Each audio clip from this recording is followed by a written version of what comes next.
بسم الله الرحمن الرحيم إنا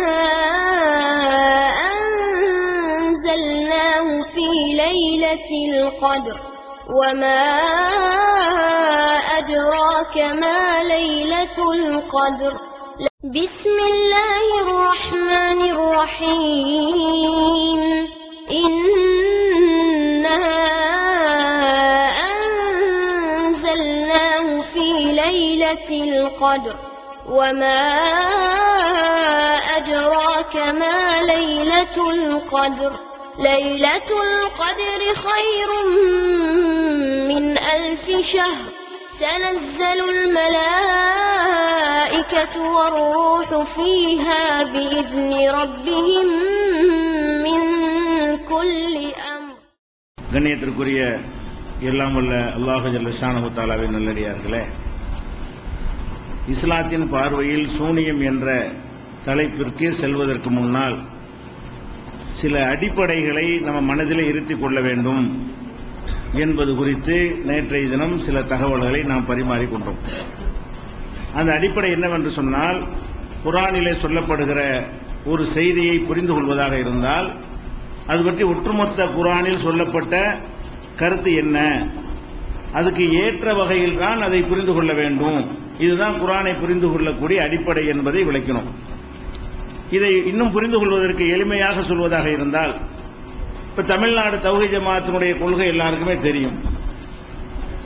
தமிழ்நாடு தௌஹீத் ஜமாஅத்துடைய கொள்கையை எதிர்க்கக்கூடிய சுன்னத் ஜமாஅத்துன்னு சொல்றாங்க இல்லையா, பரேலவிகள் சமாதியை வழிபடலாம், அவுலியாக்கள்கிட்ட கேட்கலாம், செத்து போனவர்கள்ட்ட கும்பிடலாம், வணங்கலாம்னு சொல்றாங்க இல்லையா, அவங்களுடைய கொள்கை நமக்கு தெரியும்.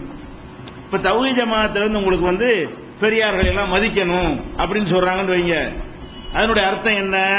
தௌஹீத் ஜமாஅத்துடைய நிலைப்பாட்டுக்கு ஏற்றவாறு தான் அதுக்கு அர்த்தம் கொடுக்கணும். அது சுன்னத் ஜமாஅத்தில் அவன் சொன்னாங்க பெரியார்களை மதிக்க வேணும்னு, அது தர்கா கட்டணும் அர்த்தமாயிரும். நம்ம தௌஹீத் பெரியார்களை மதிக்க வேண்டும் என்று சொன்னால் அவங்களை திட்டாதீங்க, ஏசாதீங்க, அதோடு நிறுத்திக்கிட்டமே தவிர அவங்கள்ட்ட பிரார்த்தனை பண்ணலாம், அவங்கள வணங்கலாம், அவங்கள்ட்ட கோரிக்கை வைக்கலாம், தர்கா கட்டலாம், சந்தன கூடை எடுக்கலாம்னு எடுத்துக்கிற மாட்டாங்க. ஏன்? இதை சொல்வது தௌஹீத் ஜமாஅத். தௌஹீத் ஜமாஅத் அதனுடைய கொள்கையை பல இடங்கள்ல தெளிவுபடுத்தி இருக்கிறது. அதுக்கு ஏற்றவாறு தான் இந்த வார்த்தையை சொல்லி இருப்பாங்க. பெரியார்களை மதிக்க வேண்டும் என்று சொன்னார்களே, ஆனால் தௌஹீத் ஜமாஅத்துக்கு ஒரு கொள்கை இருக்கு இல்லையா, ஒட்டுமொத்தமா 25 வருஷ பிரச்சாரத்தை நீங்க பாக்குறீங்க, அதற்கு ஏற்றவாறு தான் அதுக்கு சொல்லி இருப்பாங்களே தவிர பெரியார்களை மதிக்கணுங்கிறத தர்கா கட்டுங்கிற அர்த்தம் சொல்ல மாட்டாங்க. அதே நேரத்தில் இதே வார்த்தையை அவங்க சொன்ன என்னவாயிரும், ஒரு சமாதி வழிபாட்டுக்காரங்க பெரியார்களை எல்லாம் மதிக்க வேண்டும்னா சந்திர கூடியது அங்க போய் கேளு, கும்பிடு, சஜிதா செய்யணும் அர்த்தம் வச்சுக்கிறாங்க. அப்ப யார் சொல்றாங்கிறத விளங்குவதற்கு அவருடைய ஒட்டுமொத்தமான பிரச்சாரம் என்ன, அவருடைய போதனை என்ன, அவருடைய அறிவுரைகள் என்ன, எதை சொல்வதற்காக வேண்டிய ஒரு அமைப்பை உண்டாக்கி இருக்கிறாரு, இப்படி எல்லாம் பார்த்து ஒரு அமைப்புடைய கருத்தை நீங்க விளங்கிக் கொள்கிறீர்கள். அதே மாதிரி சஹாபாக்களை மதிக்கணும்னு நம்மளும் சொல்லுவோம், மற்ற சஹாபாக்களை பின்பற்றுங்கிறாங்களே அவங்களும் சொல்லுவாங்க. அதுக்கு அர்த்தம் வேற, நம்ம அர்த்தம் வேற. சஹாபாக்களை மதிக்க வேண்டும் என்று தௌஹீத் வட்டாரத்தில் சொல்லப்படுமையானால் அவர்கள் செய்த தியாகம், இந்த சமுதாயத்திற்கு சத்தியத்தை கொண்டு வந்து சேர்த்தது, கஷ்டமான காலத்தில் இந்த இஸ்லாத்தை தூய நோக்கத்தை ஏற்றுக்கொண்டது, இதுகளை எல்லாம் நம்ம என்ன செய்யணும், மதிக்கணும். இதுக்காக வேண்டி அல்லாஹ்விடத்தில் பிரார்த்தனை செய்யணும் அவங்களுக்கு அப்படின்னு எடுத்துக்கிறோம். இதையே வேற மதுஹப்வாதிகள் மற்றவர்கள் சொல்வார்கள். என்ன அர்த்தத்தில் சொல்றாங்க, சஹாபாக்களை மதிக்கணும்னா அவங்க என்ன சொன்னாலும் கேட்கணும், அல்லாஹ் சொல்றதை கேட்கிற மாதிரி, ரசூல் சொல்றதை கேட்கிற மாதிரி சஹாபாக்கள் சொல்றதையும் கேட்கணும். அப்ப ஒரு சொல்லு ஒண்ணுதான், யாரு சொல்றாங்கிறதை வைத்து என்ன செய்வோம், அதை புரிந்து கொள்கிறோம். சஹாபாக்களை மதிக்கணும் என்று தௌஹீத் ஜமாஅத் சொல்வதனுடைய அர்த்தம் வேற, அவர்கள் சொல்ற அர்த்தம் வேற. பெரியார்களை மதிக்க வேண்டும் என்று நம்ம சொல்ற அர்த்தம் வேற, அவங்க சொல்ற அர்த்தம் வேற. இமாம்களை மதிக்க வேண்டும் நம்ம தான் சொல்றோம், அவங்களும் தான் சொல்றாங்க. இமாம்களை மதிக்க வேண்டும் என்று சொல்ற நம்ம சொல்ற அர்த்தம் வேற, அவங்க சொல்ற அர்த்தம் வேற. இமாம்களை பின்பற்றுகிறார்களே அவங்க சொல்ற அர்த்தம் வேற. இந்த வேற எப்படி கண்டுபிடிக்கிறோம்? தௌஹீத் ஜமாஅத் சொல்லும்போது இந்த ஜமாஅத் இதைத்தான் சொல்லிக் கொண்டு இருக்கிறது, இத்தனை வருடங்களாக இதைத்தான் பிரச்சாரம் செய்து கொண்டு இருக்கிறது, மதுஹப் வேண்டாம் என்று சொல்கிறது, வஹியை தவிர எதையும் பின்பற்றக்கூடாது என்று சொல்கிறது, சஹாபாக்களுக்கோ இமாம்களுக்கோ வஹி வராது, அவங்க சொல்ல கேட்க வேண்டிய அவசியம் இல்லை, அதே நேரத்தில் அவங்க நல்லவங்க, அவங்க தியாகம் செஞ்சவங்கன்னு மதிக்கணும். இப்படின்னு ஒரு நேர்மையான ஒரு அர்த்தத்தை இந்த ஜமாத்து சொல்லும் பொழுது இந்த ஜமாத்துடைய வாக்கியத்திற்கு விளக்கமாக எடுத்துக் கொள்கிறோம். அப்ப இந்த சிகரை இந்த மாதிரி விஷயங்களை அல்லாஹ் ரசூல் சொல்வார்களே, ஆனால் இதை பற்றி ஒட்டுமொத்தமாக குர்ஆன் என்ன சொல்கிறது என்று பார்த்து அந்த கொள்கைக்கு ஏற்பதான் அதை விளங்கிக் கொள்ளணும். சிகர வழங்குவதா இருந்தாலும் சரி, ஜியாரத்து வழங்குவதா இருந்தாலும் சரி, எதை வழங்குவதா இருந்தாலும் சரி, ஒட்டுமொத்தமான குர்ஆனுடைய போதனை என்ன, ஒட்டுமொத்தமான நபி ஸல்லல்லாஹு அலைஹி வஸல்லமுடைய வழிகாட்டுதல் என்ன, இதை பார்த்து இதுக்கு ஏற்றவாறு தான் இந்த மாதிரியான சம்பவங்களை எல்லாம் விளங்கிக் கொள்ளணும். அந்த அடிப்படையில் உங்களுக்கு சில செய்திகள்லாம் சொல்லி காட்டணும். அதுல புகார்ல வந்திருக்கு, முஸ்லிம் வந்திருக்கு, அதை மறுக்கிறீங்களா, ஹதீஸ மறுக்கிறீங்களா என்றெல்லாம் கேட்பார்கள். ஹதீஸ் வந்திருக்கிறது, வந்திருந்தால் குர்ஆனுக்கு மாற்றமாக ஒட்டுமொத்த குர்ஆனுடைய கருத்துக்கு மாற்றமாக இருக்குமே, ஆனால் எப்படி ஏற்றுக்கொள்ள முடியும்? இதை ஏற்றுக்கொண்டீர்கள் எல்லாம் குர்ஆனை மறுக்கிற மாதிரி வருமே. நம்முடைய நம்பிக்கை என்ன? ஈமானுடைய ஒரு பகுதி ஆமன்து பில்லாஹி வ மலாயிகத்திஹி வ குதுபிஹி, அல்லாஹ்வை நம்பணும், மலக்க நம்பணும், வேதங்களை நம்பணும். வேதத்தை நம்ப வேண்டும் என்று சொல்லும் பொழுது நீங்க இந்த ஒரு அறிவிப்பாளருடைய சொல்லை கேட்டுக்கொண்டு இதை நம்பினால் குர்ஆன் பொய்யாகி விடுகிறது. குர்ஆனுடைய விஷயம் என்னவாகிறது? குர்ஆன்ல விவசாயத்தை பத்தி சொன்னது நேற்று சொல்லி காட்டணும். இது கலப்பை வச்சுக்கிற கூடாதுன்னு சொன்னா குர்ஆனுடைய அறிவுரை பொய்யாகி விடுகிறது. இப்படியான ஒரு பள்ளியை அடிக்கிற விஷயம் இருக்கிறது. அதுதான் இப்ராஹிம் நபிக்கு ஊதி விட்டு நெருப்ப பெருசாக்குனது என்றெல்லாம் சொல்லப்படுறது இது குர்ஆனுடைய கான்செப்டுக்கு மாத்தம். அதை நம்பினா குர்ஆன் நம்ப இயலாது, குர்ஆன் நம்பினா அதை நம்ப இயலாது. இரண்டில் ஒன்றைத்தான் நம்ப வேண்டும் என்கிற ஒரு அடிப்படையில் அதை நம்ம என்ன செஞ்சிருக்கிறோம், நேற்று விளக்கி இருக்கிறோம். அதே மாதிரி பாருங்க, அல்லாஹ் குர்ஆன்ல பல இடங்கள் எடுத்து பார்த்தீர்களே, ஆனால் குர்ஆன் இந்த உலகம் எவ்வளவு நாள்ல படைக்கப்பட்டுச்சுன்னா 6 நாள்ல படைக்கப்பட்டுச்சுன்னு குர்ஆன் சொல்லுகிறது. இந்த உலகம் எல்லாம் ஒட்டுமொத்த உலகம் படைக்கப்பட்டது எடுத்துக்கொண்ட நாள் என்ன? 6 நாள். இந்த 6 நாள் என்பது 6 நாள் என்று அர்த்தம் கொடுப்பதா, 6 யுகம் என்று அர்த்தம் கொடுப்பதா, அது பல வியாக்கியானங்களுக்கு உட்பட்ட ஒரு விஷயம்.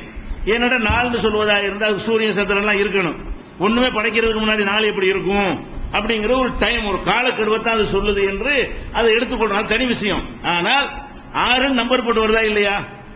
6 நாட்கள்ல உலகத்தை அல்லாஹ் படைத்தான் சொல்லி சித்தத்தி ஐயாமின் இந்த வாசகத்தை பல இடங்களில் குர்ஆன் சொல்லுகிறது. இந்த உலகம் படைக்கப்பட்டது 6 நாட்கள் எல்லாம் சேர்ந்து படைக்கப்பட்டு விட்டது. பூமியிலிருந்து சூரியன் சந்திரன் எல்லாம், வானம், மனித குலம், எல்லா உயிரினங்கள் அனைத்தும் படைக்கப்படுவதற்கு 6 நாட்கள் என்று அல்லாஹ் குர்ஆன்ல சொல்றான். இப்ப முஸ்லிம் என்கிற நூலில் இடம்பெற்றிருக்கிற ஒரு செய்தி என்னன்னு கேட்டா, 7 நாள் அல்லாஹ் உலகத்தை படைச்சான்னு வருது.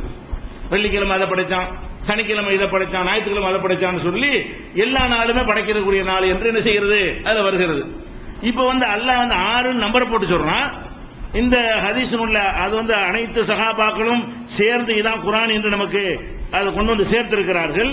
அதனுடைய அறிவிப்பாளர்கள் லட்சோப பேர் வழியாக அறிவிக்கப்பட்டிருக்கிறது. ஒத்த சஹாபி மூலமாக அறிவிக்கப்படுற ஒரு செய்தி சொல்கிறது, இது 6 நாள் இல்ல 7 நாளில் படைக்கப்பட்டது. அது கிழமை, வெள்ளிக்கிழமை அது, சனிக்கிழமை இது, ஞாயிற்றுக்கிழமை அது, உள்ள டீப்பா அது போக தேவையில்லை. ஆனா 7 நாளில் படைக்கப்பட்டதாக அந்த செய்தி இருக்கிறது. முஸ்லிம் எடுத்து நீங்க பாத்துக்கலாம். இப்ப 7 நாள் வந்த உடனே இப்னு தைமியா நீங்க எல்லாம் கேள்விப்பட்ட ஒரு பெரிய அறிஞர் தான், அவர் இந்த ஹதீஸ் எடுத்து போட்டு இது ஏத்துக்கிற எல்லாரும் நம்ம ஹதீஸ் மறுக்கிறோங்கிறாங்க. இது யார் சொல்றா? இப்னு தைமியா ரசூல் ஸல்லல்லாஹு அலைஹி வஸல்லம் சொன்னதாக இருந்தாலும், இது முஸ்லிமில் இடம்பெற்று இருந்தாலும், 6 நாளில் அல்லாஹ் படைத்ததா சொல்லும் போது 7 நாளில் படைத்ததாக ஒரு அறிவிப்பாளர் சொல்வாரேயானால் அது ஒருவருடைய சொல்லை கேட்டு குர்ஆனை பொய்யாக்க முடியுமா? 6 நாளில் படைக்கப்படல அந்த மறுத்தாதான் இதை ஏத்துக்கிற முடியும். 7 நாளில் படைக்கப்பட்டது என்று இந்த ஹதீஸை நீங்க ஏற்றுக்கொண்டீர்களே, ஆனால் 6 நாளில் படைக்கப்பட்டதுங்கிற இந்த குர்ஆன் வசனங்கள் பல இருக்குது இல்லையா, எல்லாமே மறுத்துறணும். எதை மறுக்க சொன்னீங்கன்னு கேட்கிற, குர்ஆன் மறுத்து ஏத்துக்கிறதா? ஒருவருடைய அறிவிப்புல மிஸ்டேக் வந்திருக்கலாம். அவர் என்ன ஆபத்துல கேட்டாரோ அவர் கரெக்டா சொல்லி, அந்த சஹாபி கரெக்டா சொல்லி, சஹாபிட்ட ஒருத்தர் கேட்டிருப்பார்ல, அவரை உன்னோட கொண்டு பண்ணிட்டாரா? அல்ல அவர்கிட்ட அடுத்தவர் கேட்டிருப்பார்ல, அவர்கிட்ட மிஸ்டேக் வந்துச்சா? அந்த நூலாசிரியருக்கும் சஹாபிக்கு மத்தியில் 5-6 அறிவிப்பாளர் வருவாங்க. அவரிடம் இருந்து அவர், அவரிடம் இருந்து அவர், அவரிடம் இருந்து அவர். இதுல யாரோ ஒருத்தர் மிஸ்டேக் பண்ணிருப்பாங்க, நமக்கு தெரியல. அதை கண்டுபிடிக்க வேண்டிய அவசியம் நமக்கு கிடையாது. குர்ஆனுக்கு மாத்தம் நம்ம எதுக்கு பார்க்கிறோம்? ஈமான பாதிக்க கூடாது. ஈமான் தான் ஃபர்ஸ்ட் முதல்ல கேள்வி கேட்க போறான். செயல்கள் 2வது விஷயம். அல்லாஹ் விஷயத்துல நம்புறது அல்லாஹ்வுடைய சொல்லை பொய்யாக்கும் விதமாக ரசூலுல்லாஹ் சொன்னாங்க என்று சொன்னால், பொய்யாக்குவதற்கு வந்தாங்களா மெய்யாக்க வந்தாங்களா? ரசூலுல்லாஹ் ஸல்லல்லாஹு அலைஹி வஸல்லம் அனுப்பப்பட்டது அல்லாஹ்வுடைய சொல்லை மெய்ப்படுத்துவதற்கு வந்தார்கள். அல்லாஹ் சொல்வதை உண்மைப்படுத்தி காட்டுவதற்கு வந்தார்கள். 6 நாளில் அல்லாஹ் சொல்லுவோம், 7 நாள் என்று சொன்னா இது உண்மைப்படுத்துவதா பொய்ப்படுத்துவதா? கண்டிப்பா ரசூல் ஸல்லல்லாஹு அலைஹி வஸல்லம் சொன்னது இல்ல, சொன்னதை மறுக்கல, சொல்லவில்லை என்று மறுக்கிறோம். நம்ம எப்படி மறுக்கிறோம்? இதை நபிகள் நாயகம் ஸல்லல்லாஹு அலைஹி வஸல்லம் கண்டிப்பாக சொல்லி இருக்க மாட்டார்கள். இதுதான் குர்ஆனை அணுகிற ஹதீஸ் அணுகக்கூடிய விதம் முறை.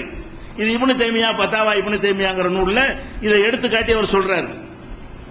இதோட இன்னொன்னு பாருங்க, இதுவும் புகாரில வரக்கூடிய 7001வது ஹதீஸ் எடுத்து பாருங்க. அதுக்கடுத்து 7002 அடுத்தடுத்து வரக்கூடிய 2 ஹதீஸ்கள் புகாரியில 7001 7002.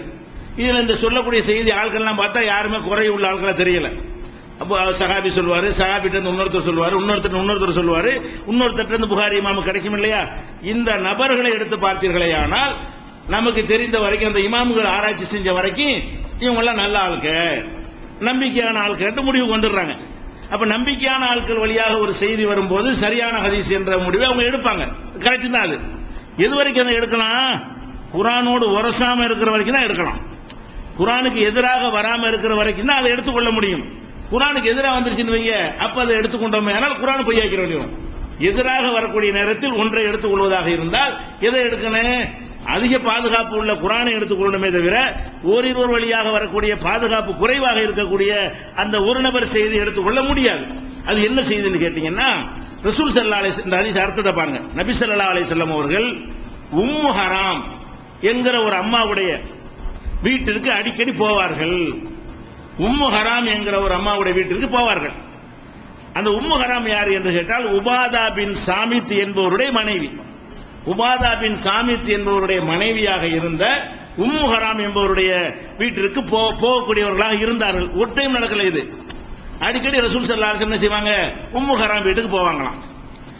தகல அலைஹா யௌமன், இதே மாதிரி ஒரு நாள் அவங்க போனாங்க. போன உடனே ஃபதாமத்துஹு, அவங்களுக்கு அந்த அம்மா என்ன செஞ்சாங்க? உணவு கொடுத்தார்கள். உணவு கொடுத்து ஜாலத்து துஃப்லி ராஸஹு, நபி ஸல்லல்லாஹு அலைஹி வஸல்லம் தலையில் பேன் பார்க்க ஆரம்பித்தார்கள். அதாவது ரசூல் ஸல்லல்லாஹு அலைஹி வஸல்லம் வீட்டுக்கு போனாங்களா, அந்த அம்மா என்ன செஞ்சாங்க? இன்னொருத்தருடைய மனைவி வந்துருது, உபாதா பின் சாமித் என்பவருடைய மனைவி. ஒருவேளை கணவர் இருந்து சாப்பாடு கொடுத்தாங்க, அது வரைக்கும் ஓகே. இது வரைக்கும் வந்தா ஓகே. பேன் பார்க்கிற மேட்டர் பிரச்சனை. ஒரு வீட்டுக்கு போனோம்னா அவங்க அம்மா மட்டும் இருந்திருக்க மாட்டாங்க, புருஷன் இருந்திருப்பாரு, அப்படி எடுத்துக்கொள்ளலாம். சாப்பாடு கொடுத்தாங்கன்னா அப்படியும் கொடுக்கலாம் தானே, கணவர் இருக்கும்போது போய் சாப்பிட்டு இருப்பாங்க, அது வரைக்கும் எடுத்துக்கொள்ளலாம். அப்படி எடுத்துக்கொள்ள முடியாத வாசகங்கள் அதில் சேர்க்கப்படுது. எப்படி வருது? அந்த அம்மா என்ன செய்யறாங்கன்னா, ரசூல் ஸல்லல்லாஹு அலைஹி வஸல்லம் தலையில் பேன் பார்க்க ஆரம்பித்தார்கள். இப்ப நாம ரசூலுல்லாஹி ஸல்லல்லாஹு அலைஹி வஸல்லம் அப்படி பேன் பார்த்ததுலயே அப்படி சொக்கி போய் ரசூல் அங்கே தூங்கிட்டாங்க அப்படின்னு சொன்னா, பேன் பார்த்தல் என்பது ஒரு நெருக்கத்தையும் தொடுவதையும் ஒரு இணைப்பையும் காட்டக்கூடிய ஒரு விஷயம். இது புகாரியில 7001வது ஹதீஸா இருக்கிறது. அப்ப என்ன செய்யறாங்கன்னா, ரசூல் ஸல்லல்லாஹு அலைஹி வஸல்லம் சிரித்துக் கொண்டே திடீர்னு எந்திரிக்கிறாங்க. தூங்கி கொண்டிருந்த ரசூல் ஸல்லல்லாஹு அலைஹி வஸல்லம் அவர்கள் திடீர்னு சிரித்தவர்களாக எழுந்திருக்கிறாங்க. ஏன் சிரிக்கிறீங்க? அந்த அம்மா கேட்கறாங்க, ஏன் சிரிக்கிறீங்க? அப்ப அந்த தூங்குற நேரம் வரைக்கும் கிட்டே உட்கார்ந்துருக்காங்க. பேனும் பார்த்திருக்கிறாங்க, தூங்கவும் செஞ்சுட்டாங்க. திடீர்னு சிரிச்சு கொண்டு எந்திரிச்ச உடனே அந்த அம்மா என்ன செய்யறாங்க? ஏன் சிரிக்கிறீங்கன்னு கேட்கறாங்க. அப்படின்னு என்ன அர்த்தம்? தூங்கப்பட்டு போகவும் இல்லை, தூங்கிட்டு முடிக்கிற வரைக்கும் அங்கேயே உட்கார்ந்து பார்த்துட்டு இருக்கிறாங்க. அப்ப ரசூல் ஸல்லல்லாஹு அலைஹி வஸல்லம் சொல்றாங்க, எனக்கு ஒரு காட்சி எல்லாம் எடுத்து காட்டினா, கடல் போர்ல ஒரு காலத்தில் பிற்காலத்தில் கடல் வழியாக ஒரு யுத்தம், அல்லாஹ்வுடைய பாதையில ஒரு போர் நடக்கும். அந்த போர்ல அல்லாஹ் முஸ்லிம்களுக்கு வெற்றியை கொடுப்பான். அந்த மாதிரி ஒரு காட்சியை நான் கண்டேன். அப்ப அந்த அம்மா என்ன கேட்கிறாங்கன்னா, உதுவுல்லாஹ யஜாலனி மின்ஹும், அவர்கள் என்னையும் ஒரு ஆளாக்குறதுக்கு நீங்க துஆ செய்யுங்க. இந்த கடல் போருக்கு போவாங்கல்ல, நானும் அதுல போய் நானும் அல்லாஹ்வுக்காக போரிட்டு நானும் அந்த உயிரை தியாகம் செய்யணும், துஆ செய்யுங்க. நீங்க அதுல உள்ள ஒரு ஆள் தான் ரசூலுல்லாஹ் சொன்னாங்க. பிறகு முஆவியா ரலியல்லாஹு அன்ஹுடைய காலத்தில் அந்த அம்மா அவர் கடற்படை வச்சிருந்தார் இல்லையா? 4 கலீஃபாக்களுக்கு அப்புறம் முஆவியா ஆட்சிக்கு வர்றாரு. அவருடைய ஆட்சி காலத்தில் கடற்படை எல்லா படைகளும் நல்லா வலுப்படுத்தினார். அந்த படையில இவங்களும் போய் சேர்ந்து கடற்பிரயாணத்தில் போய் என்ன செய்றாங்க? யுத்தத்துக்கு போறாங்க. அப்ப கீழே விழுந்து இறந்துடுறாங்க. போருக்கு போனதுல இறந்தா ஷஹீதுடைய அர்த்தம் தானே, அந்தஸ்து தானே அப்படின்னு சொல்லி இது புகாரில 7002வது ஹதீஸ்ல வருது. இப்ப ஒட்டுமொத்தமா என்னன்னு கேட்டா, இப்ப மேட்டர் என்னன்னு கேட்டா, ரசூல் ஸல்லல்லாஹு அலைஹி வஸல்லம் அவர்களுக்கு ஒட்டுமொத்தமா ஒரு கேரக்டர் இருக்கா இல்லையா? இந்த சம்பவத்தை விட்டுருங்க, நபிகள் நாயகம் ஸல்லல்லாஹு அலைஹி வஸல்லம் எப்படி இருந்தாங்க, பெண்கள் விஷயத்தில் எப்படி நடந்து கொண்டார்கள், அது நம்ம எல்லாருக்குமே தெரியும். அப்ப அவங்க பையத்து செய்ய வரும்போது கையை நீட்டினா கூட அவங்க செய்ய மாட்டாங்க, தொட மாட்டாங்க. அந்த மாதிரி ரசூல் ஸல்லல்லாஹு அலைஹி வஸல்லம் நடந்து கொண்டார்கள். அவங்க கொண்டு வந்த மார்க்கம் நமக்கு என்ன சொல்லுது? கண் பார்வையை தாழ்த்திக் கொள்ளுங்கள், ஆணுக்கு உத்தரவு பெண்ணுக்கு உத்தரவு. நீங்கள் பார்வையை தாழ்த்திக் கொள்ள வேண்டும், பாதையில உட்கார்ந்தா கூட பாதையை தாழ்த்தி கொள்ளுங்கள் அப்படின்னு இந்த மார்க்கத்தில் என்ன செய்யப்படுது சொல்லி காட்டுகிறது. திடீர்னு பார்த்தா தப்பு இல்ல, ரெண்டாவது தடவை பார்க்கறது கூடாது என்றெல்லாம் ரசூல் ஸல்லல்லாஹு அலைஹி வஸல்லம் அவர்கள் அதை கண்டிக்கிறாங்க. அப்ப ஒரு வீட்டுல போற அந்த பர்மிஷன் வாங்கி தான் போகணும், பல மாதிரி இருப்பாங்க என்று குர்ஆன்ல அல்லாஹ் சொல்லி காட்டுகிறான். அப்ப ஆண்கள் பெண்கள் அந்த அந்நியர்களோடு கலந்திருக்கிற ஒரு விஷயத்தை அவ்வளவு அற்புதமாக கற்றுத்தந்தவர்கள் ரசூல் ஸல்லல்லாஹு அலைஹி வஸல்லம் அவர்கள். அவ்வளவு அற்புதமாக கற்றுத்தந்த வேதம் திருக்குர்ஆன். அப்ப திருக்குர்ஆன்ல இந்த ஒழுக்கத்தை கற்றுத்தந்த அளவுக்கு வேற எந்த ஒரு வேத நூல்ல நீங்க பார்க்க முடியாது. ஆம்பளை ஆம்பளை தான், பொம்பளை பொம்பளை தான் என்ற ஒரு விஷயத்தை அவ்வளவு தெளிவாக என்ன செய்யறான் அல்லாஹ் திருமறை குர்ஆன் வழியாக சொல்லி காட்டுகிறான். அப்போ ஒரு டிஸ்டன்ஸ் தான் மெயின்டைன் பண்ணணும் அப்படிங்கறதெல்லாம் இருக்குது. அப்படி இருக்கும்போது ரசூல் ஸல்லல்லாஹு அலைஹி வஸல்லம் அவர்கள் இத இப்படி ஒரு உம்மு ஹராமுடைய வீட்டுல போய் அங்க படுத்து அங்க தலை பேன் பார்க்க சொல்லி அங்கே தூங்கிட்டு அங்க எந்திரிச்சு வந்தாங்க என்று சொல்வது புகாரில் ஏத்துக்கணும்னு சொன்னா ஒட்டுமொத்தமா நான் என்னத்தை ஏத்துக்கிற வேண்டி வரேன்? ரசூல் ஸல்லல்லாஹு அலைஹி வஸல்லம் இதுல ஒரு பெர்ஃபெக்ட்டா நடக்கலன்னு வரும். அதான் வரேன். அல்லாஹ்வுடைய ரசூல் ஆமன்து பில்லாஹி மலாயிகத்தையும் குத்துபிஹி ஒரு ரசூலுஹி வருதுல. நம்ப வேண்டிய விஷயங்கள் அல்லாஹ்வை நம்பணும், மலக்க நம்பணும், வேதங்களை நம்பணும், தூதர்களை நம்பணும். எப்படி நம்பணும்? தூதர்களை சுத்தமான வாழ்க்கை வாழ்ந்தார்கள் நம்பணும். தூதர்கள் ஒழுக்கக்காரான வாழ்க்கை வாழவில்லை என்று நம்பணும். தூதர்கள் யாரை ஏமாத்துனாங்க நம்ம நம்ப கூடாது. ஏமாத்துற ஒரு ஆளை அல்ல தூதரா தேர்ந்தெடுக்க மாட்டான். அப்ப ஏமாத்துறவர், இந்த பெண்ணுடைய செல்லாப்பா அந்த மாதிரி செய்யக்கூடியவர்கள் எல்லாம் ஒரு தூதருக்கு தகுதியானவர்கள் கிடையாது. ஹலாலான முறையில் தவிர, திருமணத்தின் மூலமாக தவிர அதெல்லாம் செய்ய மாட்டாங்க தூதர்கள் என்கிற அளவுக்கு இறை தூதர்கள் இருந்தாங்க. அப்படி இருந்ததுனால மக்கள் ஏத்துக்கிட்டாங்க. இப்படி நடந்து இருந்தா என்ன நடந்திருக்கும்? இருக்கிறாங்க ஓடி போயிருக்க மாட்டான். இப்படி ஒண்ணு ரசூல் ஸல்லல்லாஹு அலைஹி வஸல்லம் காலத்துல நடந்து இருந்தா இருக்கிறாங்கன்னு நினைச்சாங்க. அல்லாஹ்வுடைய ரசூல் நினைச்சோம், என்னடா இது போய் டெய்லி போய் படுத்துட்டு வர்றேன் அப்படி வருமா? இல்ல அடிக்கடியில் போவாங்கன்னு வருவது இது என்னன்னு நினைச்சிருக்க மாட்டா. அப்படி யாரும் விமர்சனம் பண்ணாங்களா? இத அப்படி நடந்து இருந்திருக்குமா? யாரும் ரசூல் ஸல்லல்லாஹு அலைஹி வஸல்லம் தோழர்களை விடுங்க, ஒரு யூதர்களோ வேற எதிரிகளோ வேற யாராவது இது மாதிரியா இதை சில பேர் கேள்வி கேட்டார்கள், விமர்சனம் பண்ணார்கள், ஏதாவது வந்திருக்குதா? நடந்ததுன்னு வர்றதுக்குன்னு அப்படி நடக்கவே இல்லை. அல்லாஹ்வுடைய தூதர் அவ்வளவு தூரத்தை கடைபிடிப்பார்கள். அப்படிலாம் போய் தனியாவளம் என்ன செய்ய மாட்டாங்க, ஒரு அந்நிய வீட்டில் போய் நுழைய மாட்டார்கள். இது தவறு, இதை ஏற்றுக்கொள்ள கூடாதுன்னு எல்லாத்தையும் முட்டு கொடுக்கிற கூட்டம் இருக்குது. அதை ஏத்துக்கிறதுனா ஈமான பாதிக்காம ஏத்துக்கணும்.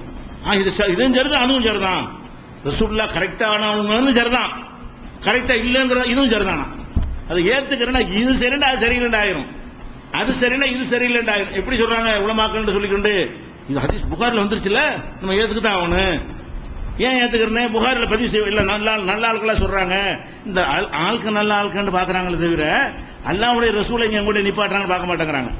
அறிவிப்பாளர்களை பார்க்கிற அளவுக்கு எதை பார்க்க மாட்டேங்கிறாங்க? இது யாரை டேமேஜ் பண்ணுது, எந்த அளவுக்கு டேமேஜ் பண்ணுகிறது என்கிற ஒரு விஷயத்தை பார்க்காம இதை சரி காண்றாங்க. எந்த அளவுக்கு சரி காண்றாங்க? இது ரசூல் ஸல்லல்லாஹு அலைஹி வஸல்லத்துக்கு சொந்தக்காரங்களா இருந்திருக்கலாம். அந்த அம்மா சொந்தக்கார மகனும் இருக்கல, அக்கா தங்கச்சி அந்த மாதிரி உறவா இருந்திருக்கலாம். அல்ல பால் கொடுத்தாங்கல்ல கடைசியாக பெண்ணை வாதம் வைக்கிறாங்க, அது பால் குடி தாயா இருந்திருப்பாங்க. யாரு? ரசூல் ஸல்லல்லாஹு அலைஹி வஸல்லம். இந்த உம்மு ஹராம்ங்கிறவங்க பால் கொடுத்த ஒரு தாயி.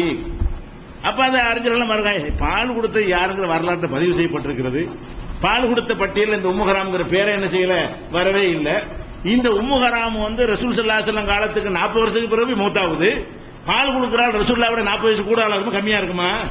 ரசூல் ஸல்லல்லாஹு பால் கொடுக்கறதா இருந்தா ரசூலுல்லாஹ் விட வயசு என்ன செய்யணும், ஒரு 20 வயசு அந்த அம்மா கூட இருந்தா தானே பால் கொடுக்கும். பால் ரசூலுல்லாஹ்க்கு பால் கொடுக்குன்னு வைத்துக் கொண்டீர்களே, ஆனால் ரசூல் ஸல்லல்லாஹு அலைஹி வஸல்லம் 60வது வயசுல இந்த அம்மாவுக்கு 80 வயசு இருக்கணும். ரசூலுல்லாஹ்க்கு 60வது வயசு ஆயிருக்கும், இந்த அம்மாவுக்கு எத்தனை வயசு இருக்கணும்? 80 வயசு இருக்கணும். இந்த அம்மா என்ன பண்ணுது, அதுக்கு பிறகு 40 வருஷம் வாழ்ந்து 120 வயசுல இவங்க கணக்குப்படி முஆவியாவுடைய கடற்படையில சேர்ந்து இருந்திருக்குன்னா, அப்ப அந்த அம்மா பால் குடிக்கிற தாய் வயசுல இல்ல, ரசூலுல்லாஹ்வுடைய சின்ன வயசா இருந்திருக்காங்கன்னு வருது. இந்த அம்மா ரசூலுல்லாஹ்வுடைய பால் குடித்தா இந்த சம்பவத்தை பார்த்தவொடனே இது எதுக்கு போட்டு முட்டு கொடுக்கணும், ஒரு மனசையார தப்பு முட்டு தள்ளிட்டு போப்பா, இது இஸ்லாத்தை டேமேஜ் பண்ணுது, இது ரசூலுல்லாஹ்வுடைய கேரக்டரை பொய்யாக்குது, குர்ஆனுடைய போதனைக்கு எதிராக இருக்கிறது, தூக்கி போட்டா முடிஞ்சு போய் டாபிக். எப்படி தூக்கி போடுறோம்? இது ரசூல் ஸல்லல்லாஹு அலைஹி சம்பந்தப்பட்ட இல்ல. யாரோ ஒருத்தர் உன்னோட கூட இட்டு கட்டிட்டாரா, விளங்காம சொன்னாரா, இது நமக்கு தெரியவில்லை. அது அவருக்கு அல்லாஹ்வுக்குள்ள விஷயம் மறுமையில் தெரியும்.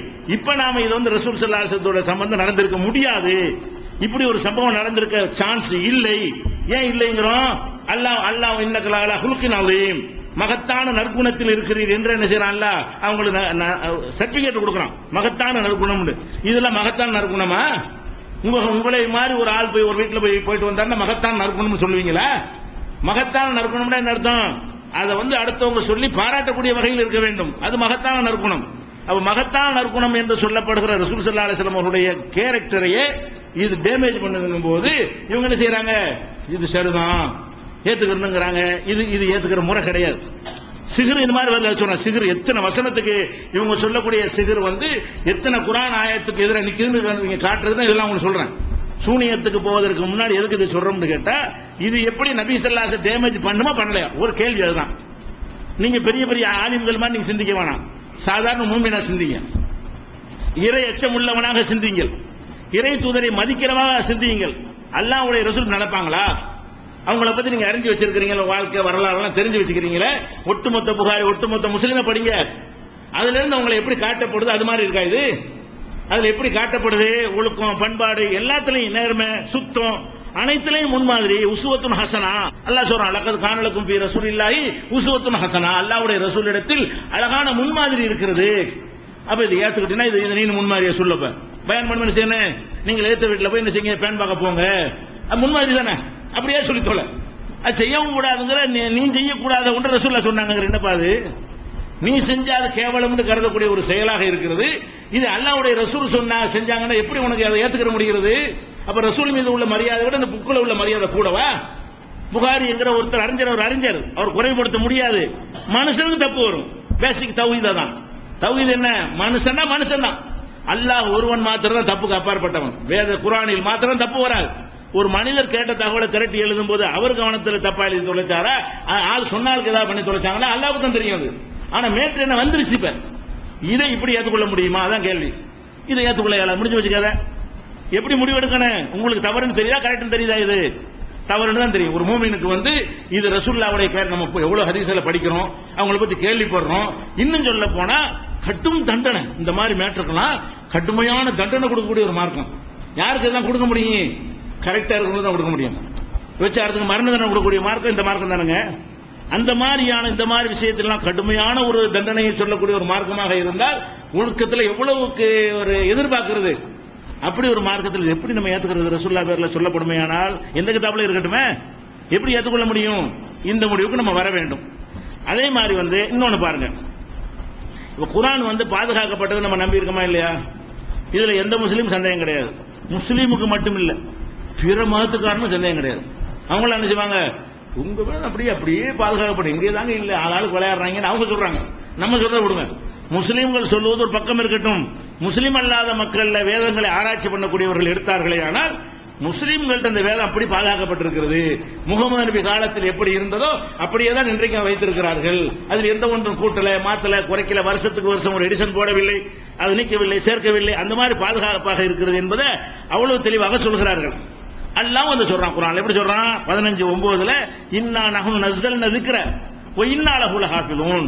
இந்த போதனையை, இந்த குர்ஆனை நாம் தான் இறக்கணும், நான் பாதுகாப்பேன். அல்லாஹ் சொல்றான், இந்த குர்ஆனை நான் இறக்கி இருக்கிறேன், நான் பாதுகாப்பேன். பேப்பர் இல்லாத காலத்துல, கம்ப்யூட்டர் இல்லாத காலத்துல இறக்கி உள்ளங்கள்ல மனப்பாடம் செய்ய வைத்து அப்படியே இன்னைக்கு வரைக்கும் நான் சேர்த்திருக்கிறான். பாதுகாப்போம் என்று அல்லாஹ் சொன்னா பாருங்க, அவ்வளவு அற்புதமா நிறைவேற்றி காட்டிக் கொண்டு இது அல்லாஹ்தான், அல்லாஹ்வுடைய வேதம் என்று நம்ம சான்று பகிர்ந்து கொண்டிருக்கிறது. அப்ப குர்ஆன் பாதுகாக்கப்படுது என்பது நீங்க நம்பணுமா இல்லையா? அல்லாஹ்வை நம்புற மாதிரி வேதத்தை நம்பணும், வேதத்துல குர்ஆனை நம்பணும். குர்ஆனை எப்படி நம்பணும்? குர்ஆன் இறைவனால் அருளப்பட்டு கியாம நாள் வரைக்கும் பாதுகாக்கப்படும் நம்பணும். இன்றைக்கு வரைக்கும் மட்டும் இல்ல, உலகம் அழிகிற காலம் வரைக்கும் குர்ஆன் இப்படிதான் இருக்கும். குர்ஆன்ல எவன் 4 வசனத்தை சேர்த்துக்கொண்டு இதுவும் குர்ஆன் சொல்ல முடியாது. குர்ஆன்ல 4 வசனத்தை எடுத்து விட்டு இது குர்ஆன் இல்லை என்று சொல்ல முடியாது. நாமே இந்த குர்ஆனை இறக்கணும், நாமே பாதுகாப்போம். அப்படி ஒருத்தன் சொன்னால் இஸ்லாத்துக்கு வெளியே தான் போயிடுவானே தவிர இஸ்லாத்துக்கு உள்ளே இருந்து கொண்டு சொல்லவே முடியாது என்கிற அளவுக்கு பாதுகாக்கப்பட்டு இருக்கிறது. இப்ப இந்த செய்தியை பாருங்க. நபிகள் நாயகம் ஸல்லல்லாஹு அலைஹி வஸல்லம் அவர்களுக்கு குர்ஆன்ல ஒரு வசனம் வரப்பட்டுச்சு. அவங்க சொல்றாங்க, குர்ஆன்ல ஒரு வசனம் இருந்துச்சு. என்ன வசனம்னு கேட்டா, ஒரு குழந்தைக்கு பெற்ற தாய் இல்லாம இன்னொருத்தி பால் கொடுக்குறான். சில நேரங்கள் கொடுப்பாங்கல்ல, தாய் பால் கொடுக்க, அது ஒரு கதை. தாய் பால் ஊட்ட முடியாத நேரத்திலேயோ அல்லது குழந்தை அழுகை அமர்த்துறதுக்காக வேண்டியோ ஏதோ வேற ஒரு பெண் என்ன செய்யறாங்க, ஒரு குழந்தைக்கு பால் கொடுக்கறாங்க. அப்ப ஆயிஷா நாயகி சொல்றாங்க, 10 தடவை பால் கூட்டினால்தான் தாய் பிள்ளை என்ற உறவு ஏற்படும். ஆயிஷா நாயகி என்ன சொல்றாங்கன்னு கேட்டா, 10 தடவை, ஒரு தடவை ஒரு குழந்தைக்கு ஒரு அம்மா பால் கொடுத்தாங்கன்னு வைங்க, உடனே அம்மா பிள்ளைண்டு ஆகாது. எத்தனை தடவை கொடுக்கணும்? 10 தடவை இந்த மாதிரி கொடுக்கணும். 10 நாளைக்கோ அல்ல ஒரு நாளைக்கு 2 டைமோ 10 தடவை அந்த குழந்தைக்கு ஒரு பொம்பளை பால் கொடுத்தால்தான் தாய் பிள்ளை என்ற உறவு ஏற்படும். அப்படி ஏற்பட்டா சம்பந்தப்பட்டது கல்யாணம் பல எல்லாத்திலையும் பல சிக்கல்கள் அதுல வரும். இப்படி ஒரு வசனம் குர்ஆனில் இருந்தது. வேற்ற என்ன ஆயிஷா நாயகி சொல்றாங்க, 10 தடவை பால் ஊட்டினால்தான் தாய் பிள்ளை என்கிற உறவு ஏற்படும் என்று குர்ஆனில் இருந்தது. சும்மா நுஸ்ஸிஹ்ன பி 5 மஅலூமாத்தின், இதுக்கு பிறகு அல்லாஹ் என்ன செஞ்சா அதை மாத்திட்டு 5 தடவை என்ற சட்டத்தை கொண்டு வந்தான். முதல்ல 10 தடவை பால் ஊட்டினால் தாய் பிள்ளைங்கிற உறவு ஏற்படும். பால் ஊட்டும் தாயாக அவங்க ஆகி விடுவார்கள். இந்த அம்மாவுக்கு ஒரு பையன் இருந்தாங்கன்னு வைங்க, அந்த பையனுக்கு அந்த பொண்ணு கல்யாணம் பண்ண முடியாதுங்க. அந்த அந்த அம்மா வந்து பொம்பளைக்கு பால் ஊட்டின உடனே மகள்ந்து ஆயிடுச்சு. மகள்ந்து ஆனா அந்த அம்மாவுடைய பையன் சகோதரன் ஆயிடுறான். அப்ப அவங்க 2 பேரும் கல்யாணம் பண்ண முடியாது. அந்த மாதிரி பேட்டெல்லாம் எப்போ வரும்னு கேட்டா 10 தடவை பால் ஊட்டினா தான் வரும் என்று முதலில் ஒரு வசனம் இருந்தது குர்ஆன்ல. பிறகு அல்லாஹ் இதை குறைச்சி 5 தடவை பால் ஊட்டினால் என்ன செய்யும், இந்த தாய் புள்ள உறவு ஏற்படும் என்ற வசனத்தை அல்லாஹ் இறக்கினான். ஆயிஷா நாயகி சொல்றாங்க, அல்லாஹ் இறக்கி இருப்பான், மாத்தி இருப்பான், அது ஒரு விஷயம். அதோடு நிக்காம உஃபிய ரசூலுல்லாஹி ஸல்லல்லாஹு அலைஹி வஸல்லம் வஹுன்ன ஃபீமா யுக்ரா மினல் குர்ஆன். ரசூல் ஸல்லல்லாஹு அலைஹி வஸல்லம் மௌத்தாகும் போது அது குர்ஆனில் ஓதப்பட்டு வந்தது. மௌத்தாவற வரைக்கும், ரசூலுல்லாஹ் மௌத்தாவற வரைக்கும் இப்படி ஒரு வசனம் குர்ஆன்ல இருந்துச்சுங்கறாங்க. எப்படி ஒரு வசனம்? 5 முறை பால் அருந்தினால் தாய் பிள்ளை என்கிற உறவு ஏற்பட்டு விடும் என்று ஒரு வசனம் குர்ஆனில் இருந்தது.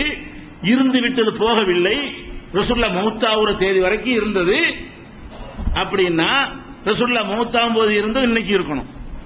குர்ஆன் பாதுகாக்கப்பட்டு இருக்கிறதுனால ரசூல் ஸல்லல்லாஹு அலைஹி வஸல்லம் மௌத்தானாங்க இல்லையா, அன்றைக்கு குர்ஆன்ல ஒரு வசனம் இருந்திருக்குமே, ஆனால் அது இன்றைக்கும் இருக்கணும்.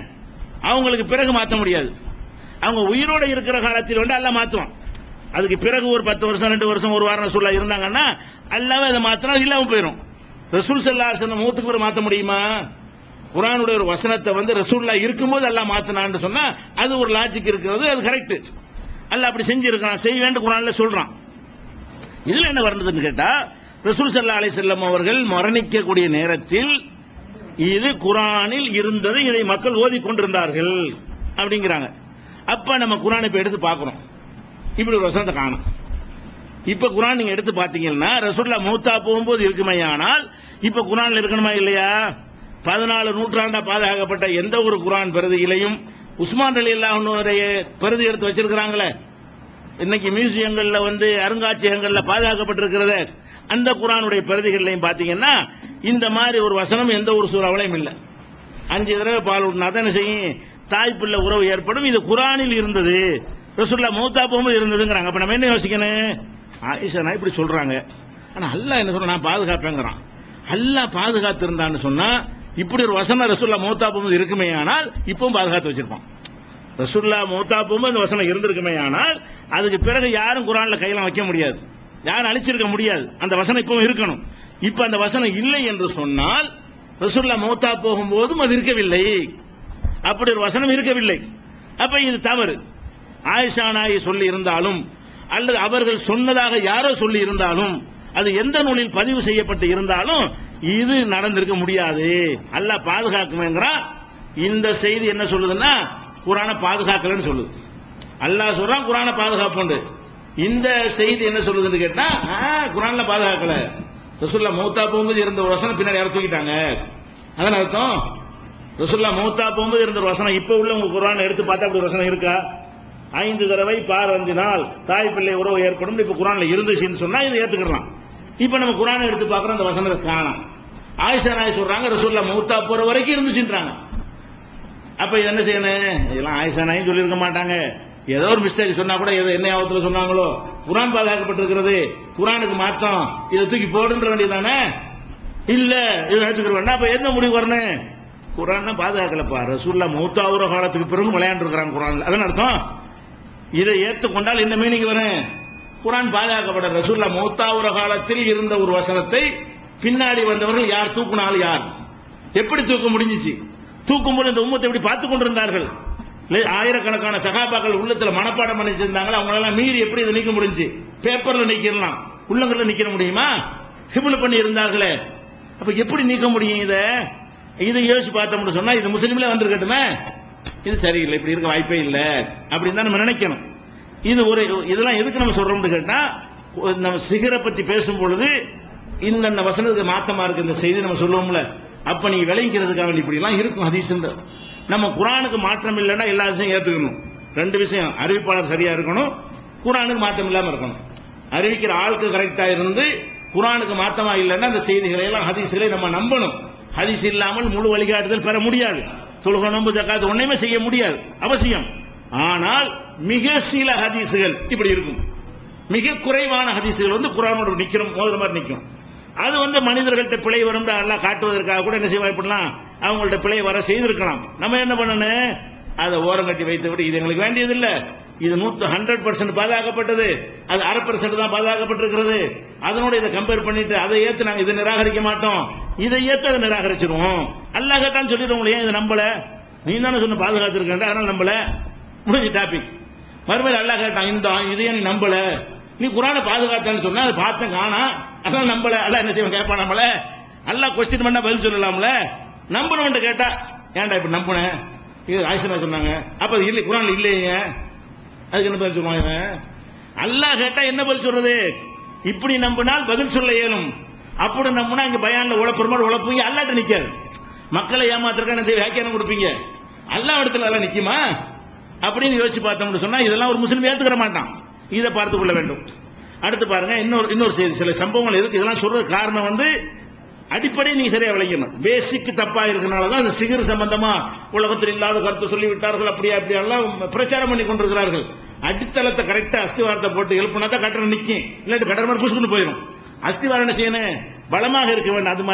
அது ஏரியில போடக்கூடாது, குளத்துல கட்டணம் நிக்குமா? இவங்க எல்லாம் குளத்துல கட்டடம் கட்சி உட்கார்ந்துட்டு இருக்கிறார்கள். ஒரு இடிக்கு தாங்காது, ஒரு மலைக்கு தாங்கல, ஒரு புயலுக்கு தாங்கல. அந்த மாதிரி ஈமான் இருக்கக்கூடாது, பலமான அஸ்திவாரத்தில் இருக்க வேண்டும். இதெல்லாம் அஸ்திவாரம். இப்ப சொல்வதெல்லாம் நாளைக்கு சொல்லக்கூடிய தலைப்பில் சொல்லக்கூடிய செய்திகளுக்கான அஸ்திவாரங்கள். அடுத்ததாக இன்னொன்னு பாருங்க, சுலைமான் நபி இருக்காங்கல்ல, அவங்கள பத்தி ஒரு செய்தி வருது. இது புகாரில நிறைய இடத்துல வருது. ஒரு நம்பர் 5242, 5242வது ஹதீஸை குறிச்சு வச்சுக்கிறீங்க. நீங்க புகாரி தமிழாக்க நீங்களே எடுத்து பாருங்க. அதுல என்ன வருதுன்னு கேட்டா, சுலைமான் நபி சொல்றாங்க, ஒரு நாள் எனக்கு 100 பொண்டாட்டி இருக்கிறாங்க. அவங்க சொல்றாங்க, 100 பொண்டாட்டிட்டையும் ஒரு ராத்திரில நான் போய் என்ன செய்வேன், அவங்களோட சேருவேன் ஒரே ராத்திரிலே. அது சரி, அது ஒரு மனிதருக்கு சக்தி, அந்த டாபிக்ல போக வேண்டாம், அது முடியுமா முடியாதாங்கிற டாபிக், அது வேற மாதிரி கேள்வி. அது ஆனால் ஈமானை எங்க பாதிக்கிற, அதை மட்டும் நான் சுட்டி காட்டணும்.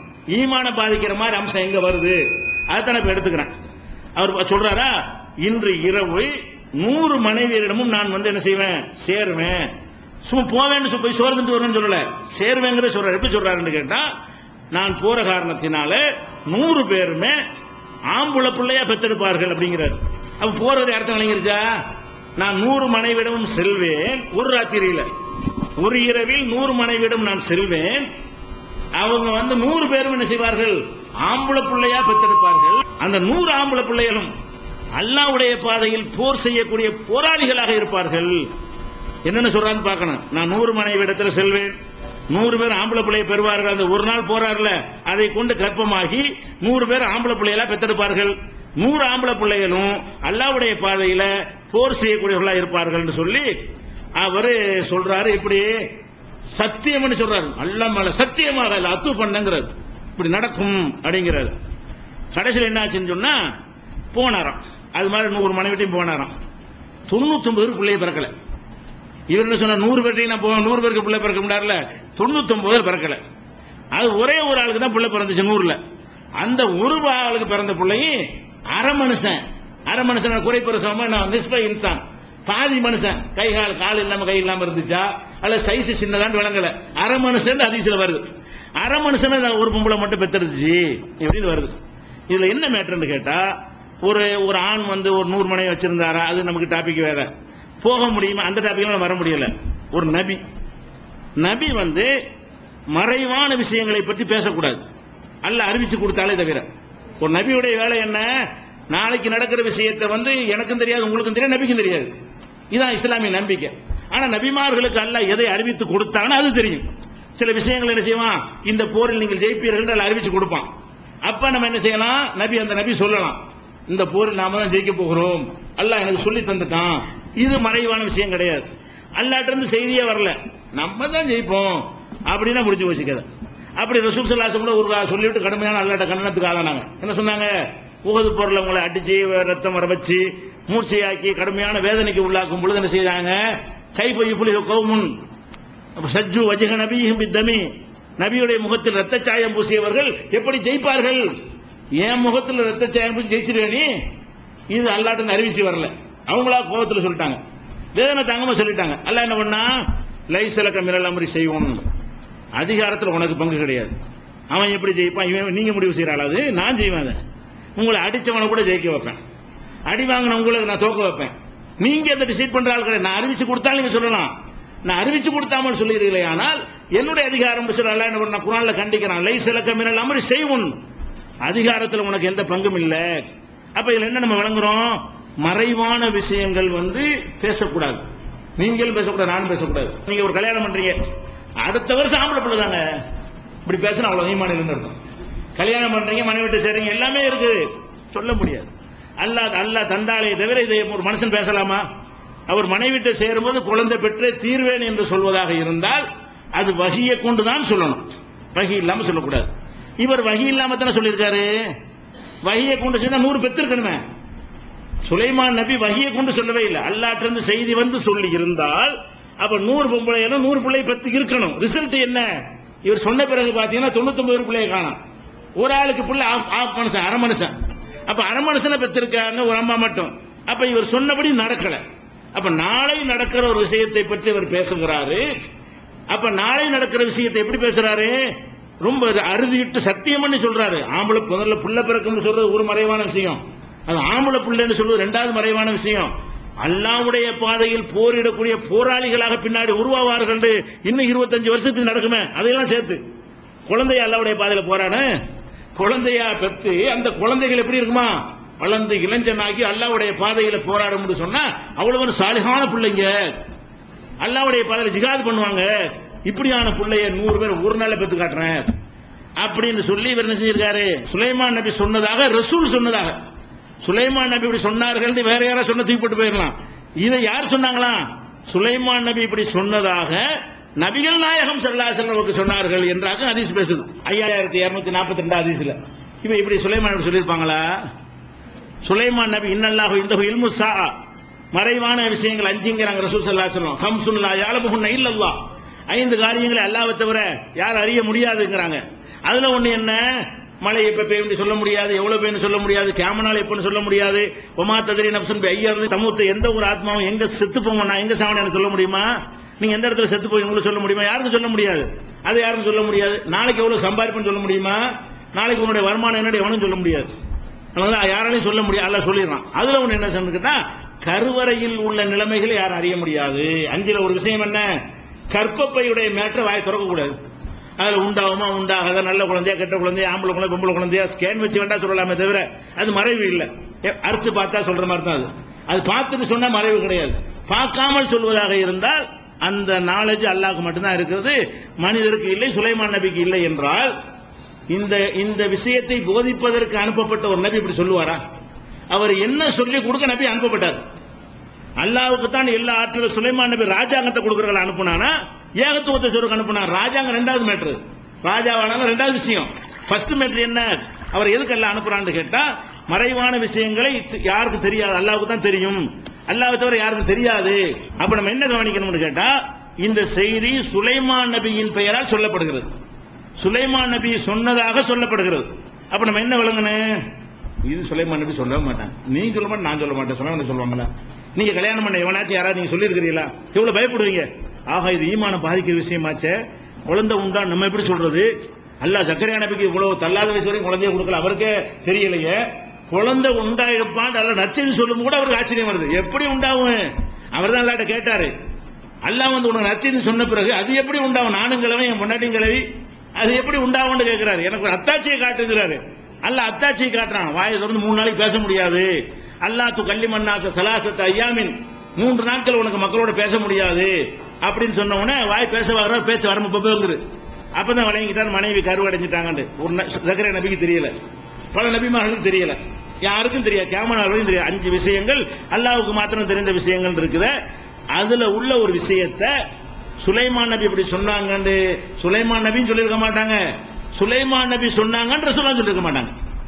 சுலைமான் நபி இப்படி சொல்லியிருக்க மாட்டாங்க. சுலைமான் நபி இப்படி மிஸ்டேக்கா சொல்லிட்டாருன்னு சொல்லுவாங்க. அவருக்கு இதே கடமை தான். ரசூலுல்லாஹ் எப்படி தவறாக சொல்ல மாட்டார்களோ, அகீதாவுக்கு மாத்தமா சொல்ல மாட்டார்களோ, அல்லாஹ்வை மறந்து சொல்ல மாட்டார்களோ, எல்லாம் அறிந்தவன் என்று வைத்த நிலையில் வைத்து எதையும் சொல்ல மாட்டார்களோ, அப்படி யாரும் சொல்ல மாட்டாங்க. சுலைமான் நபி சொல்ல மாட்டாங்க. அப்ப இது என்னது? ஏதாவது மிஸ்டேக் நடந்திருக்கிறது, யாரோ என்னமோ பண்ணிவிட்டாங்க. இது இஸ்லாத்துடைய பேசிக்க தகர்க்குது. மறைவான விஷயம் அல்லாஹ்வை நம்புறோம்ல, எப்படி நம்பணும்? அல்லாஹ்வை மறைவானதையும் அறியக்கூடியவன் அல்லாஹ்வை நம்பணும். மறைவான விஷயம் எனக்கு தெரியும் நீங்க நம்பிட்டீங்கன்னு வைங்க, அப்ப அல்லாஹ்வை நீங்க நம்பலன்னு அர்த்தம். ஆமன்து பில்லாஹ் ஆடி போயிருது. அல்லாஹ்வை நம்பணுங்கிற அந்த ஈமான் என்ன செஞ்சிருது? ஆட்டம் கண்டு விடுகிறது. அப்ப அல்லாஹ்வுக்குரிய அந்த தன்மை யாருக்கு கொடுக்கிற மாதிரி வந்தாலும் சரி, அந்த மாதிரி விஷயத்தை தூக்கி எறிஞ்சிடணும். ஈமான்ல டேமேஜ் ஆயிரும், பெரிய கேள்வியை சந்திக்க வேண்டிய ஒரு மறுமையில மாட்டிக்கிறோம், தொழுகணும், எல்லாம் பாழாகி போயிடும். என்னுடைய இடத்துல ஒரு ஆள் வச்சுட்டியா, அல்ல உன்னையே வச்சுக்கிட்டே நல்லா கேட்பானா இல்லையா? இவர் சொன்னதை வச்சு கேட்டா என்ன செய்யணும்? ஏன்னா இது உனக்கு இப்படி தெரியும், எனக்கு தெரிஞ்ச விஷயம் நீ இப்படி சொல்லுவ, உனக்கு அந்த அதிகாரம் நான் தந்தனா, மறைவான அறிஞ்சியா என்று ஈசா நபி அல்லாஹ் விசாரிப்பான. அந்த மாதிரி விசாரிக்கிற ஒரு விஷயம் சுலைமான் நபி விஷயம். ஆனா ஈசா நபி அவங்க செய்யல, உம்மத்துகள் செஞ்சதை வச்சு எல்லாம் அவங்களை கேள்வி கேட்கிறான். நீ தான் உன்னை கடவுளாக சொன்னியாண்டு. இது சுலைமான் நபி டைரக்டா கேட்பான். இந்த மாதிரி சொல்லுங்க, அவ்வளவுக்கு உனக்கு வந்துருச்சா? நாளைக்கு நடக்கலாம் தெரியற அளவுக்கு நீங்க பெரிய ஆள் ஆயிட்டீங்களா? என்னை விட நீங்க அப்படி கேட்பானே இல்லையா? அல்ல அப்ப அல்லாஹ்வுடைய நிலையில இருந்து பார்த்தோம்னு சொன்னா, அல்லாஹ்வை நம்புற எந்த ஒரு ஈமான் உள்ளவனும் இந்த மாதிரி ஒரு சக்தி ஒரு மனிதருக்கு இருக்கு என்று சொல்லியோ, சுலைமான் நபி டேமேஜ் பண்ற மாதிரியோ சொல்ல போன சுலைமான் நபி நிறைய பொய்கள் உண்டு. என்ன, அவர் தண்ணி அடிச்சிட்டு இருந்தாரு, யூத வேதங்கள் இல்ல, யூதர்களுடைய வேதங்கள் எடுத்து பாத்தீங்கன்னா அவர் ரொம்ப மோசமான கேரக்டராக என்ன செய்வாங்க, அவரை சித்தரிப்பாங்க. அவரையும் தாவூத் நபி அந்த மாதிரி சித்தரிச்ச வகையில் இதை ஒன்று சேர்த்து நுழைஞ்சு ரசூலுல்லாஹ் பேரில் நுழைக்கப்பட்டு வந்திருக்கலாம்.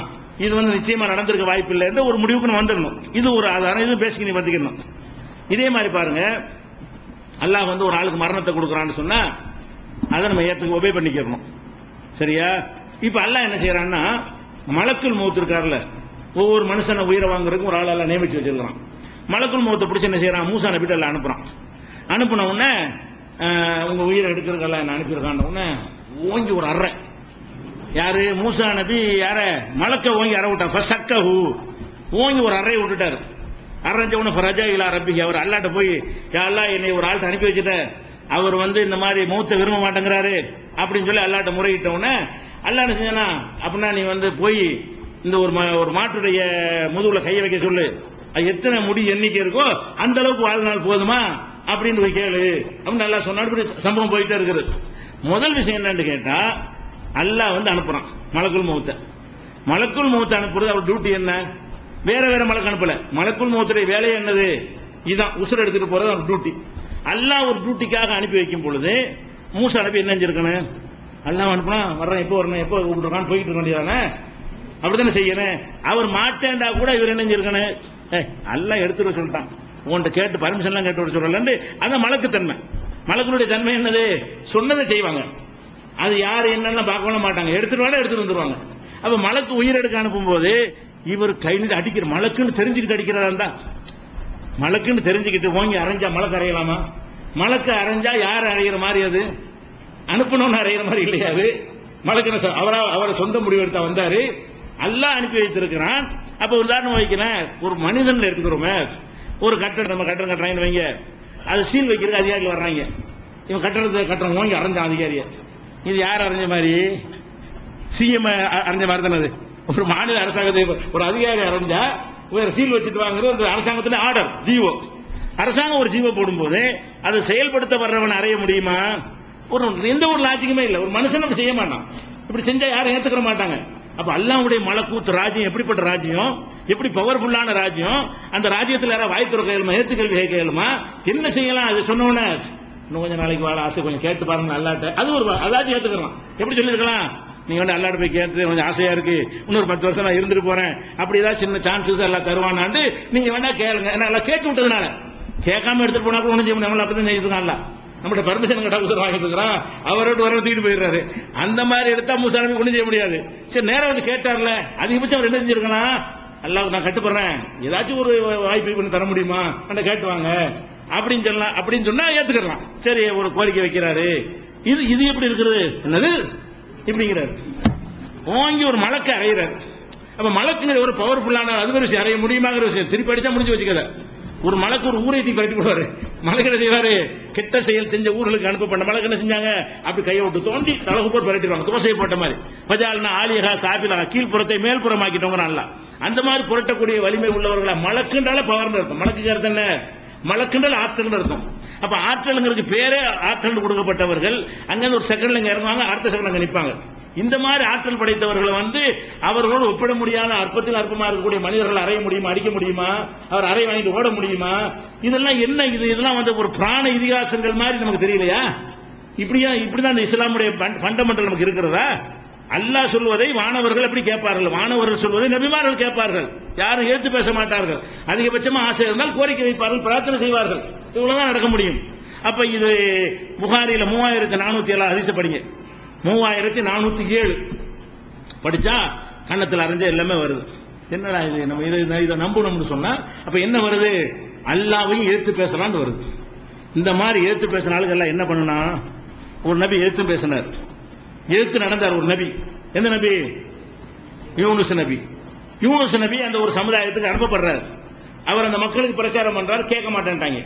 யாரெல்லாம் இவங்க கேட்கிற மாதிரி இல்ல, அழிச்சு போடுன்னு பிரார்த்தனை பண்ணி விட்டாரு.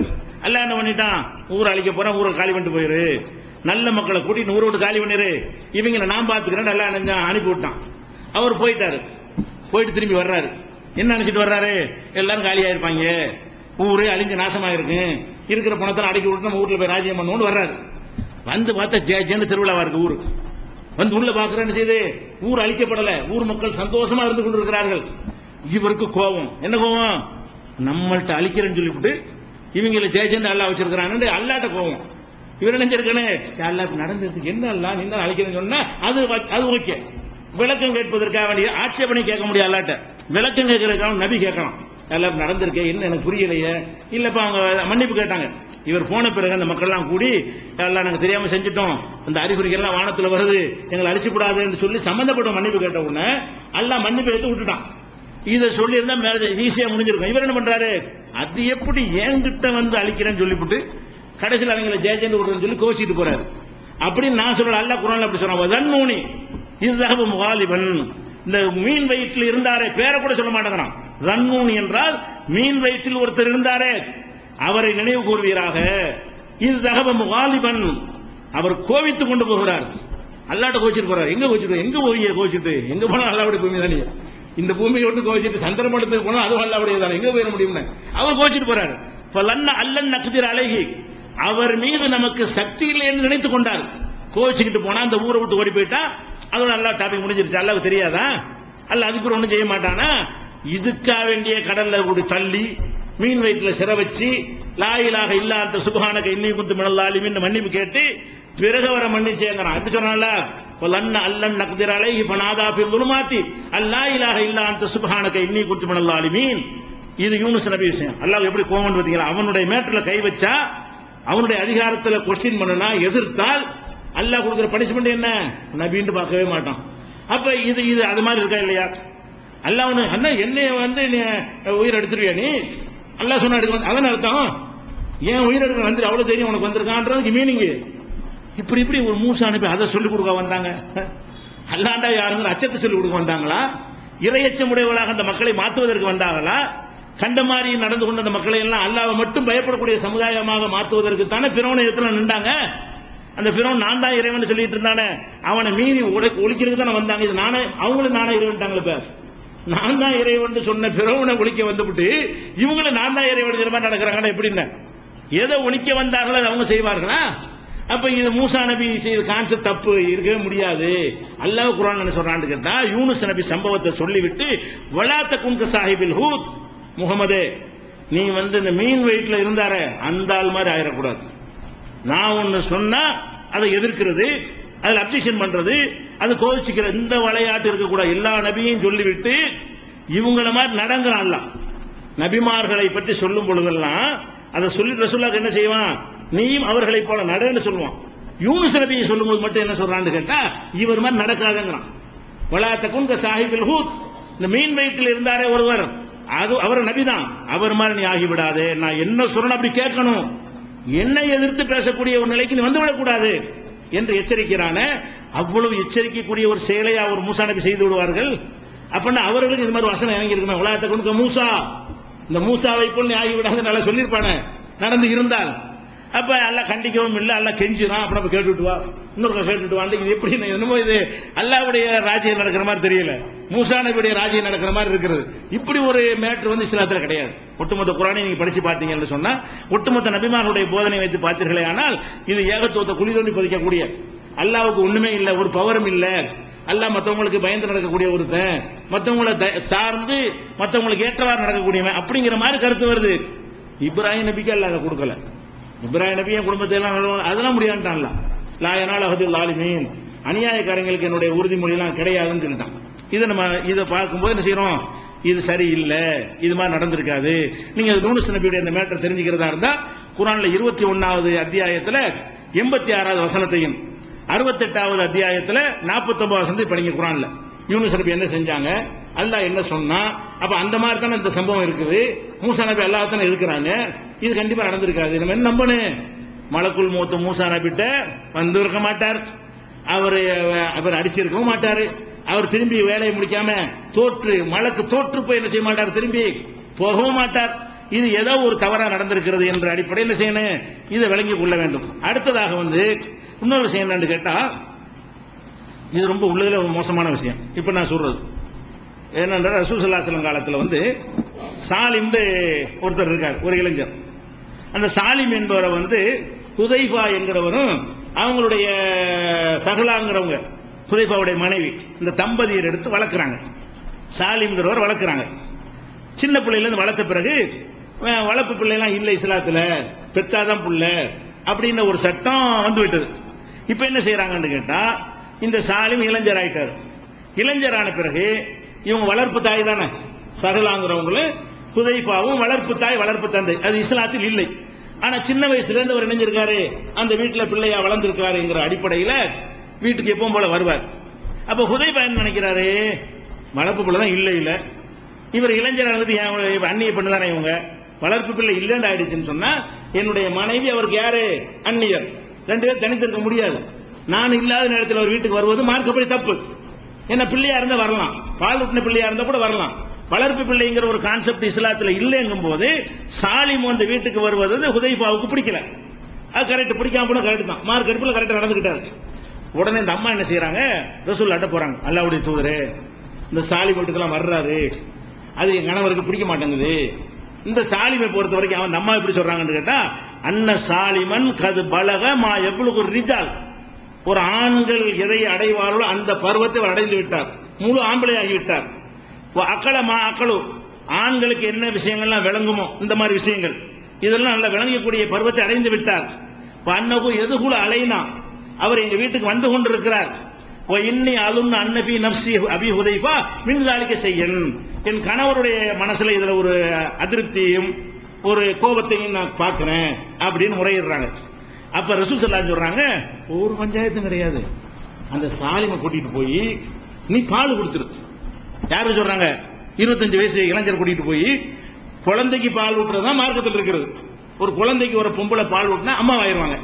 அதுக்கு பிறகு அவங்க அந்த இளைஞனா பிறப்பு அந்த அம்மாவோட இருப்பு தப்பு கிடையாது, ஏன் பெத்த தாய்மார் தான். ஒரு பொம்பளை வந்து ஒரு சின்ன குழந்தைக்கு பால் ஊட்டி அந்த சின்ன பையன் வந்து 25 வயசு ஆகி இந்த பொம்பளைக்கு ஒரு 45 வயசு ஆயிருக்கும் பொழுது அவங்க ரெண்டு பேரும் ஒன்னா இருந்தால், ஒன்னா போனால், பிரயாணம் பண்ணா, ஒரு வீட்டுல தங்கி இருந்தால் குற்றம் இல்லையே. மகன், இவங்க பால் ஊட்டின தாய், அவங்க அந்த பையன் வந்து பால் குடிச்ச மகன், இது ஓகே. இது எது வரைக்கும் தான், அது குழந்தை பருவத்தில் தான் பால். அல்லாஹ் குர்ஆன்ல ஹவுலைனி காமிலைனி ஒல் வாலிதாத்து யுர்லேன அவுலாதஹுன்ன ஹவுலைனி காமிலைனி, தாய்மார்கள் வந்து தங்கள் பிள்ளைகளுக்கு 2 வருஷம் பால் ஊட்டுவார்கள். அவ பால் ஊட்டுற பருவம் எவ்வளவுதான், 2 வருஷம் தான். ஹம்லுஹு வ ஃபிஸாலுஹு ஃபி ஆமைனி, தாய் வந்து ரொம்ப கஷ்டப்பட்டு பெற்றெடுத்தால் அவனை சுமந்தது பால் ஊட்டுறதுலாம் 2 வருஷம் என்று என்ன செய்யறான் அல்லாஹ் குர்ஆன்ல பல இடங்களில் சொல்லி காட்டுகிறான். அப்ப பால் ஊட்டுவது வந்து 2 வருஷத்துக்கு உள்ளதானே. இவர் இளைஞர் தானே, இளைஞரை போய் நீ போய் பால் விடு, பால் கொடுத்தன உனக்கு அவன் மகனாயிருவாரு, அதுக்கப்புறம் வீட்டுக்கு வரலாம் போகலாம், குற்றம் வராதுன்னு ரசூலுல்லாஹ் சொன்னாங்கன்னு வருது. இப்படி நடந்திருக்குமாங்க? 25 வயசு பையனுக்கு வந்து அது பால் ஊட்டுற மாதிரி ஒரு எண்ணம் வருமா, வேற மாதிரி எண்ணம் வருமா? ஒரு பெண்ணிடத்துல 25 வயசு பையன் வந்து அப்ப ஒருத்தன் தப்ப மாற்றான்னு வைங்க, நான் இப்பதான் பால் குடிச்சேன் அம்மா வைட்டாங்கன்னு சொல்ல முடியுமா? என்ன என்ன சொல்ல வர்றீங்க, இதை ஏற்றுக்கொண்டீர்களே, ஆனால் எப்படிப்பட்ட மெசேஜ் இது, ஒழுக்கக்கேட தூண்டாதா, இப்படி ரசூலுல்லாஹ் சொல்லியிருப்பாங்களா? அப்ப பால் ஊட்டுதல் சட்ட மார்க்கத்தில் இருக்கிறது, அது நிறைய குர்ஆன் வசனங்கள் சொல்கிறது, ஹதீஸ்கள் இருக்கிறது, எல்லாமே குழந்தைக்கு தான். குழந்தைக்கு எந்த ரசூல் ஸல்லல்லாஹு அலைஹி வஸல்லம் காலத்துக்கு அப்புறம் இப்படிலாம் சர்ச்சை நடந்திருக்கு. என்ன சர்ச்சை? கணவன் மனைவிட்ட பால் அருந்தினால் தாயாய் விடுவாளான்னு சர்ச்சைலாம் வந்திருக்குது. அது எப்படி ஆவான்னு சொல்லி எல்லா இமாமும் என்ன சொல்றாங்க, 2 வருஷத்துக்குள்ளதான தாய்ங்கிறது வரும், 2 வருஷம் கடந்துடா இப்படி பால் ஊட்டினா இப்படி அது இப்படி தாய் பிள்ளைன்னு வரும் என்று எல்லா இமாம்களுமே அந்த கருத்தை என்ன செய்யறாங்க, அதை சொல்றாங்க. அப்படின்னு சொன்னா 2 வருஷத்துக்கு மேல உள்ள மேற்று கிடையாது இஸ்லாத்துல. இது இவர் அந்நியர், ஒரு அந்நிய இளைஞனுக்கு போய் பால் கொண்டு ரசூலுல்லாஹ் சொல்லியிருப்பாங்களா? அப்ப நம்ம என்ன சொல்றோம், இதை ஏத்துக்கிறதுங்கிறாங்க. யாரு? இந்த சூனியத்தை ஆதரிக்கிறாங்கல்ல, இந்த சூனிய கூட்டம், இவங்க எல்லாருமே என்ன செய்யறாங்க, பர்ஃபெக்டான ஹதீஸ். அப்படியா, நீங்க அதை செய்வீங்களா? அப்பதான் விஷயம் வருது. அதை ஏத்துக்கிட்டா ஒழுங்கா ஏத்துக்கணுமா இல்லையா? இது ஹதீஸ் என்று ஏத்துக்கூட என்ன செய்யணும், அது சரியா ஏற்றுக்கொள்ள வேண்டும். இது சம்பந்தமா இன்னும் சில விவரங்கள் இருக்கிறது, நாளைக்கு நேரடியாக என்ன செய்வோம், இதை முடிச்சுட்டு சூனியத்துக்குள்ள நுழைஞ்சிருவோம். சரியா? இந்த பேசிக் அடித்தளத்தை நீங்க ஆழமா பதிவு வைத்துக் கொள்ள வேண்டும். அப்பதான் இந்த சூனியம்டா என்னங்கிறது தெளிவாக விளங்கிக் கொள்ள முடியும். அஸ்ஸலாமு அலைக்கும். Allah